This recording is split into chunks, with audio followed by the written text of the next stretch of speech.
With Radio Algeria International, you will not miss a single major political or economic event. Radio Algeria International, our voice in the world.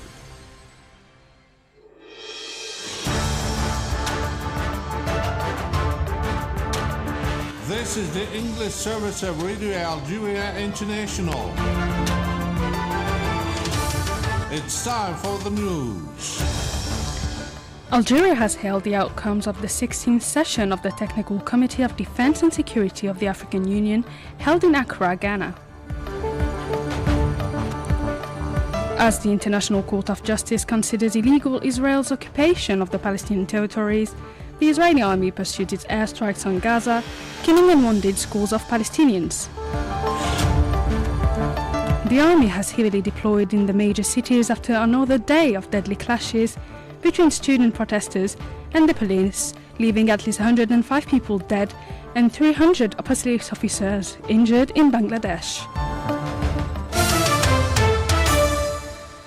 Those were the major developments. Now the full news edition. Good afternoon.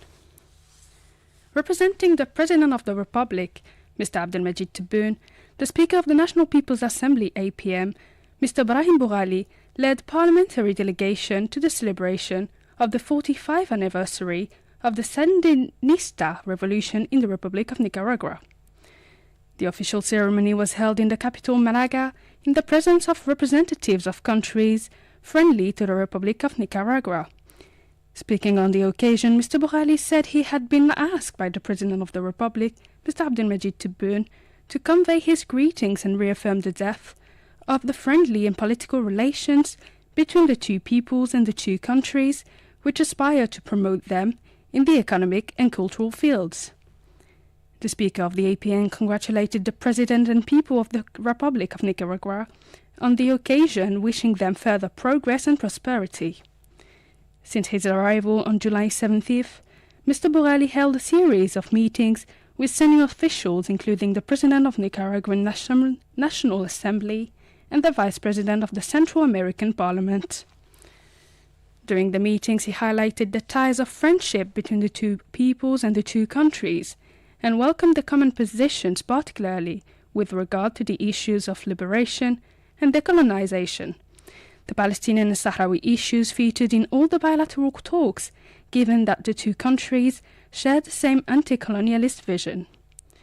The President of the Lower House of Parliament also stressed that Algeria, under the leadership of the President of the Republic, is ready to develop bilateral relations, particularly in the economic sphere, having created all the conditions required to create an environment conducive to business and investment, and having enshrined the state of institutions and adapted its laws to the Constitution and the new course set since the election of Mr. Abdelmajid Tebboune.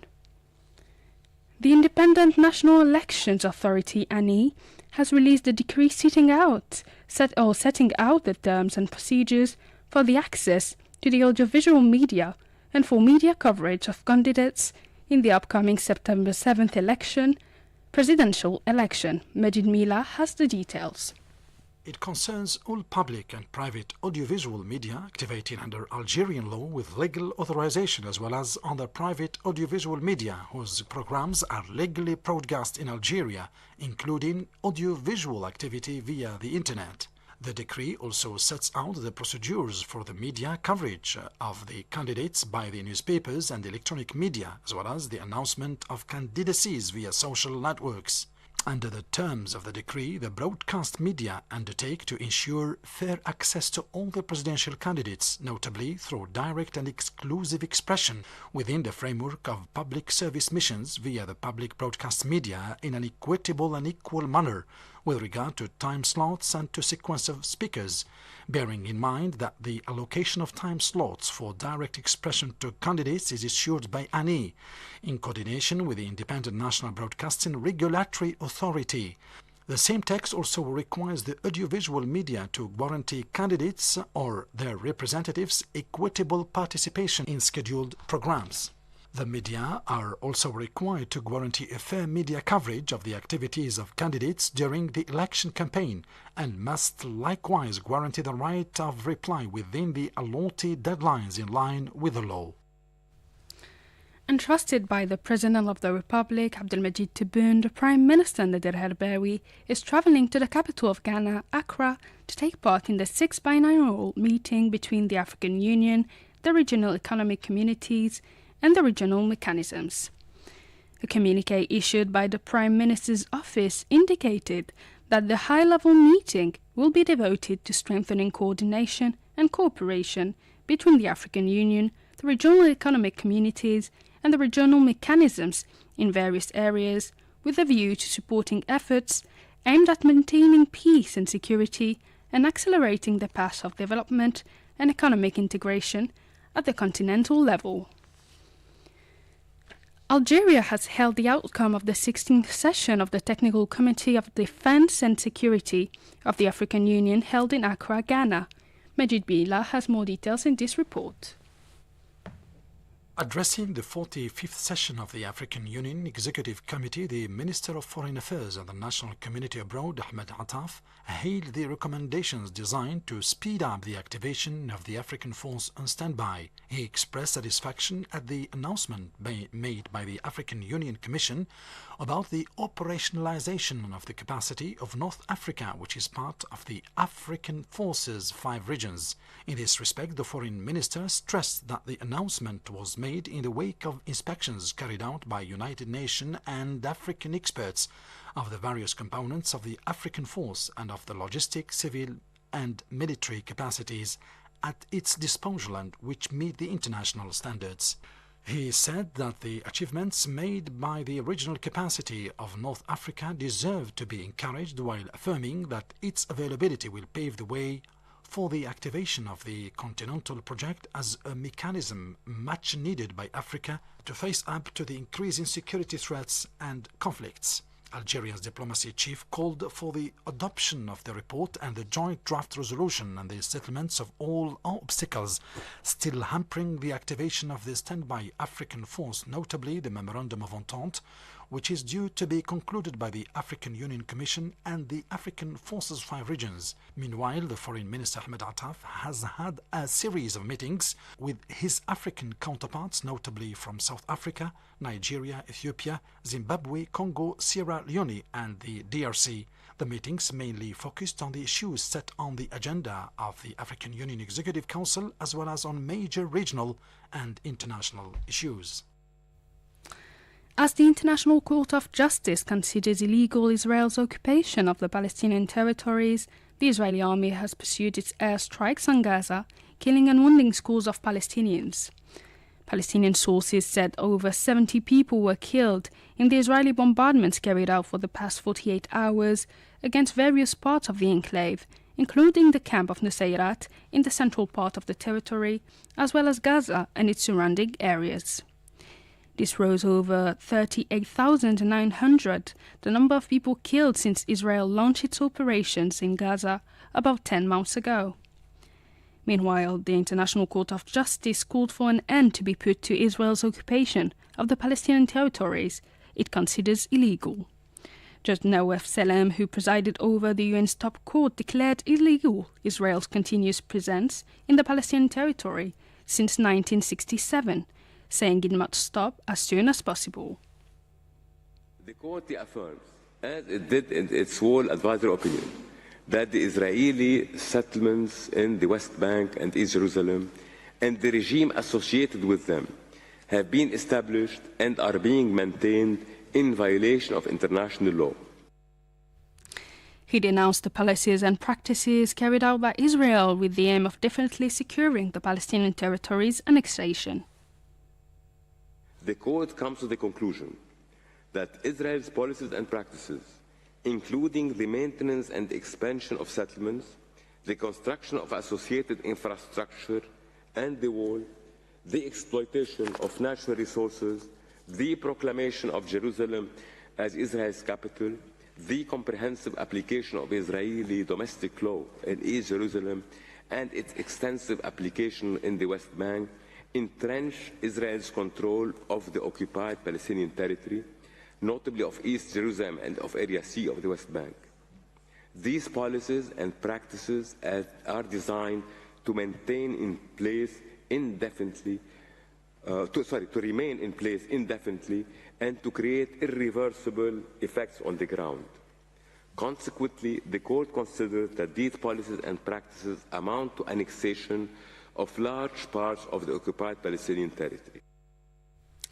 The UN Secretary-General Antonio Guterres will submit as soon as possible the International Court of Justice's decision to the UN General Assembly, which is the only body able to address the issues. You're still listening to Radio Algeria International, and as mentioned earlier in our top headlines, in Bangladesh the army has been heavily deployed in the major cities after another day of deadly clashes between student protesters and the police, leaving at least 105 people dead and 300 police officers injured. This week's violence resulted in the death of at least 115 people so far and represented a major challenge for the government of Mrs. Sheikh Hasina.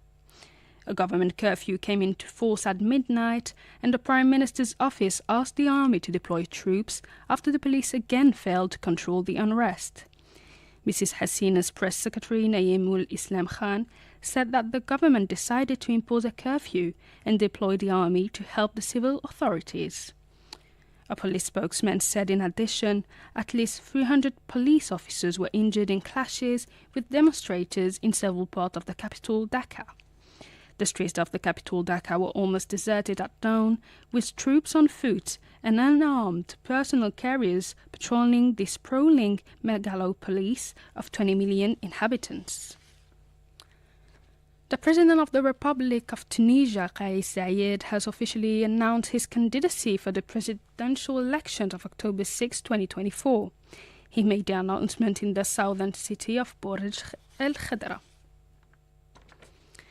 And now in Salvador, the United Nations High Commissioner for Human Rights, Mr. Volker Turk, has expressed concerns at the situation in El Salvador at the end of a visit to Guatemala. Mr. Turk told the press that the United Nations Human Rights Office is in contact with human rights defenders and victims of human rights violations. In the case of El Salvador, where President Nayib Bukele is waging a controversial war against criminal gangs, Mr. Turk stressed that the only sustainable way to deal with violence is to respect human rights. Launched in March 2022, the crackdown has led to the imprisonment of more than 81,100 people. That's it for today's news bulletin. I invite you now to listen to a special program.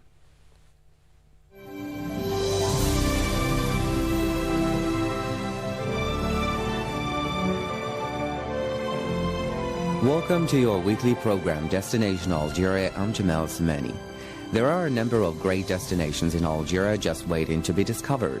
A curious mixture of cultures and influences, Algeria has something interesting to see in just about every city. The country is also the first largest on the African continent, so you can be sure that there are plenty of towns and cities to visit.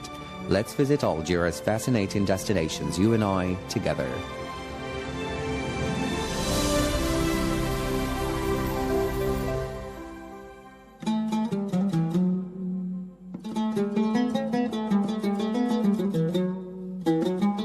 Algeria's architecture is interesting and diverse. Since the country has virtually always been a crossroads between East and West, it has seen many different cultural and architectural influences over the years.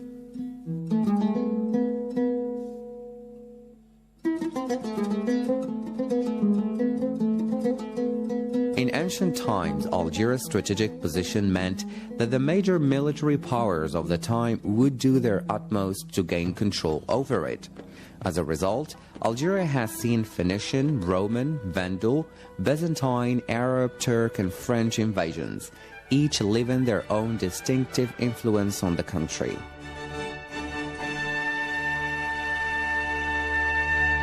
With each conquest, new buildings were constructed and changes were made to government.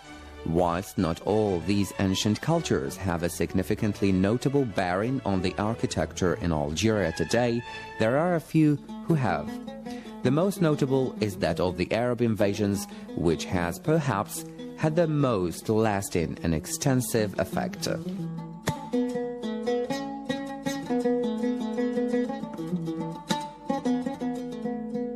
There are, however, however, signs and other cultures all over the country, from Phoenician road signs to ancient Roman ruins or French-speaking Arabs.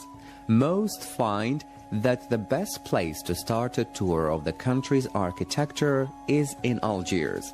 The city was founded over 1,000 years ago and has seen beautiful ancient masterpieces survive alongside somewhat newer additions.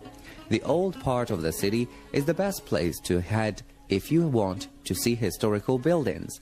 The Kasbah, with its crowded lanes and markets, is supported and surrounded by some beautiful old buildings. You will also find 11th century mosques and Moorish places here. Other places worth seeing are Notre Dame d'Afrique Church and the Maqam Shahid or Martyrs Monument and the Jardin d'Essai.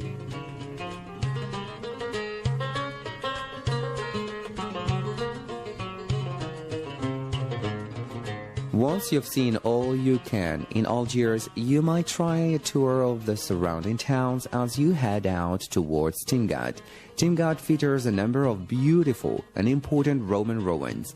The ruins are well preserved due to the natural Algerian atmosphere, and you will be able to see delightful mosaics and amphitheater and a number of other artifacts.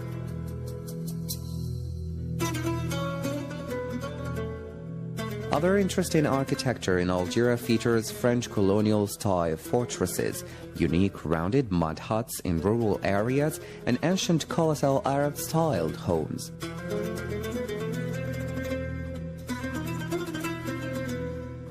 Mosques and other religious buildings also tend to show interesting trends in architecture. Of course, recent times have seen the building of newer, more modern structures, but these too may be of interest to you and should not be overlooked. If you're going to Algeria soon, take a tour of the many varied and beautiful architectural delights to be found in this unique country. You don't have to be a builder or an architect to appreciate the graceful array of buildings.